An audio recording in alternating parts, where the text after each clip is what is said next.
This is part 1, Bonhoeffers principle and the online labor market. How you can't rate the food when you never listen to diners. Hi, my name is Sarah Trumbull. I'm the founder and CEO of the Job Applicant Perspective, the first anonymous Google reviews for job ads across the US. And this is a level of free marketing as well as self-editing for a post that I'm going to be making in the future. The architect in the blind spot. I'd like to take a moment to set the academic context for my next economic observation of the online job market. I am not a credentialed economist, sociologist, or theologian.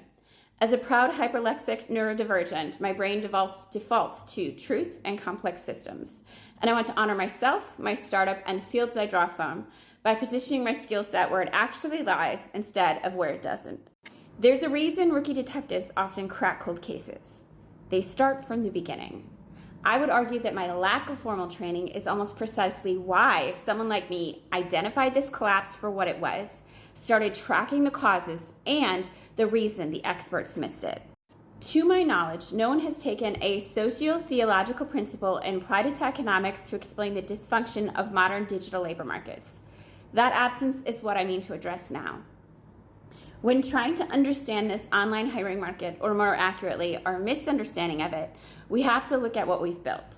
Economists optimized for dashboards, platforms optimized for churn, policymakers relied on broken signals, and the perspective that could have revealed the cracks, job seekers were structurally excluded from every model. This exclusion is astonishing when you consider that job seekers' unpaid movements, time, and energy are the engine powering the entire system. To understand why this labor market collapse was invisible to institutions and why we've built trillion-dollar systems blind to their own basic market dysfunction, I turn to the principle articulated decades ago by Dietrich Bonhoeffer.